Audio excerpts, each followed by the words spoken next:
stump. Gage, you just had to ask what we were going to start this off with, didn't you? Oh, what are you going to start off with? Oh, let's talk about Gump Stump.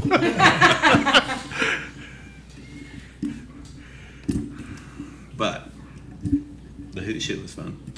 The Hoot shoot was fun. So my thing is, I felt like we got there right when it got dark. Hello? Yeah, you gotta have it closer to your I face. felt like we got there right when it got dark. Yeah. Is that good? But it said a night shoot. Do it again. So when I say Hello? night shoot, I'm Good. thinking. I'm sorry, I interrupted you. What did No, you say? you're good.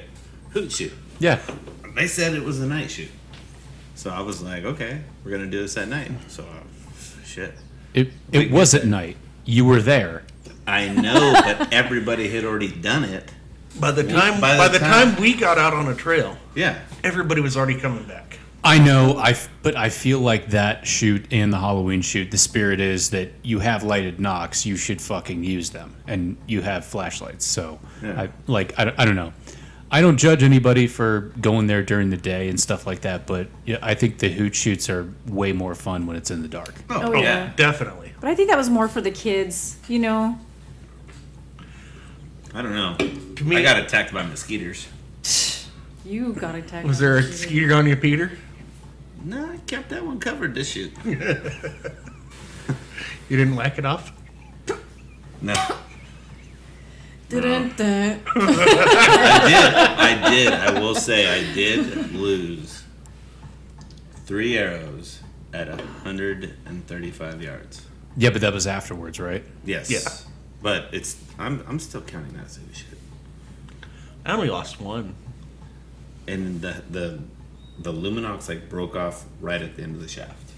Dude, a Luminox way down your arrow. So I much. know, but still drastically that dropped so far.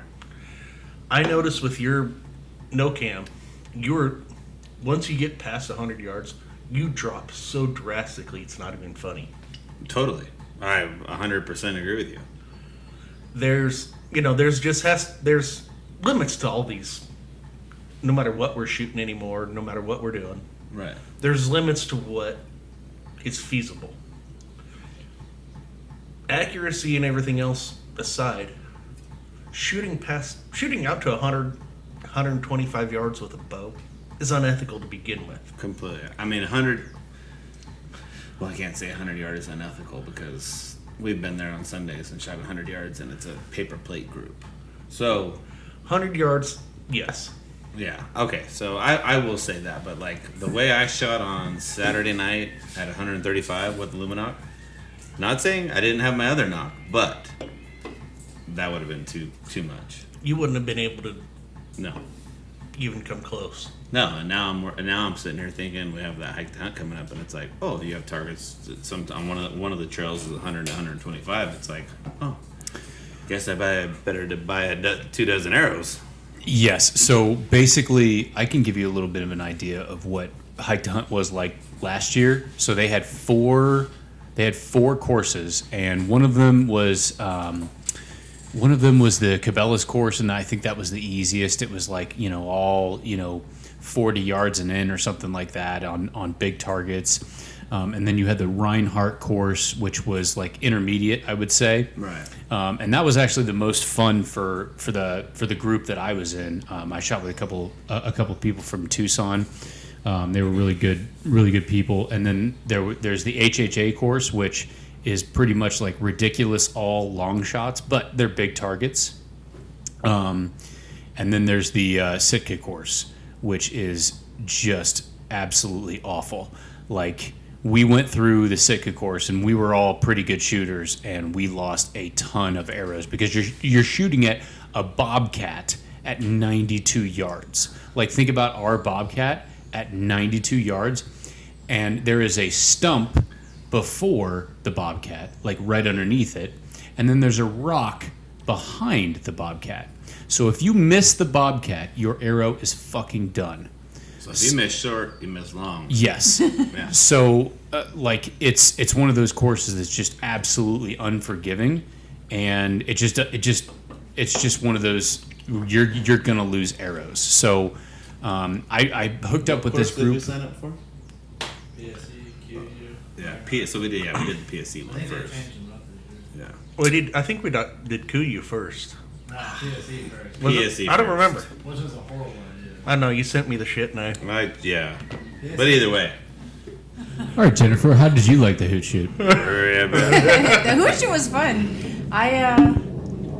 I did the go around. I started. It was just getting to be dusk. I went with Michelle. She's part of the Yuma Desert Doves. That's where I met her. Yep. She's awesome. We shot. It was cool. What'd you score?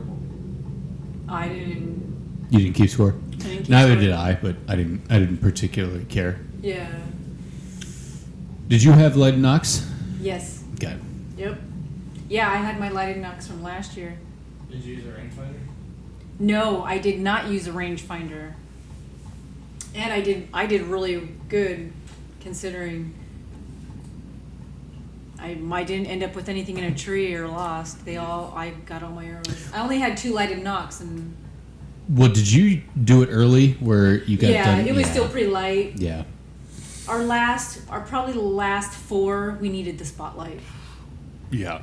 The problem that I had on the Hoot shoot was that you had your target lighted up by you with a big Right. spotlight, and then because that was lighted up, I had my sight with the lighted pins, but I couldn't see my bubble, so Yeah. everything was going right by like 2 inches, and then when I got it well. And it was kind of hard because if you illuminate your sight too much, you mess everything up. You just need just enough light to see the bubble and make sure it's on target. And then once I went through the first half, like shooting 2 inches to the right the entire time. In the second half, Scotty lit up my sight just enough to see the bubble, and then it was dead on. So it's just one of those things where, like, you got to keep an eye on your bubble. Well, even still, as light as it was when I was shooting, I don't have a lighted sight, so it was really hard. I mean, it was still really hard to even see. I mean, for the last 4, and she was holding the spotlight for me, but I didn't have anything on my sight, so it was really hard to get it sighted in. But I did all right. Like I'd said, like I to didn't give a lose shout anything. out to the guys from Elvish Tack. Oh, yeah. That is one hell of a light system. Is that what the guys from Firearms Unknown had? I don't know.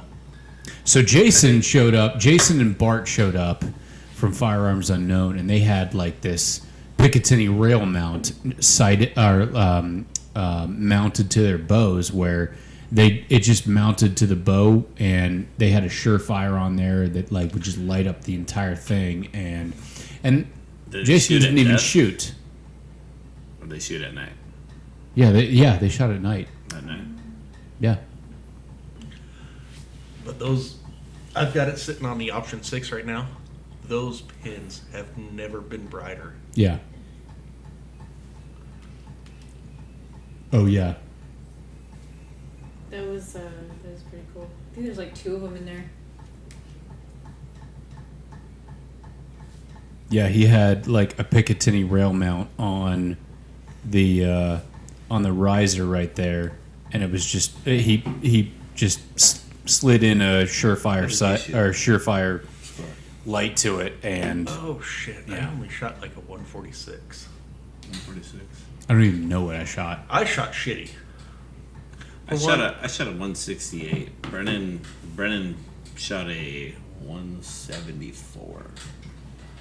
Yeah, but that shoot isn't designed to No, like compete but- for anything. No, But I mean, if you're going against all odds of mankind. I mean, you're shooting no light. Obviously, we produce light, but it's a good shoot. I cannot see at night anyway, so Yeah. And even with the spotlight on the 3D targets, like I said, if you don't have a lighted sight or somebody's not holding a light for you on your sight, you're still basically almost shooting blind. Yeah. Well, and I think we can all agree that we all didn't like figure it out until And no halfway, rangefinder. Halfway where, Yeah. towards the end. where you needed somebody to like, hey, hold it right there, so it's like the perfect glow on the pin. Right. So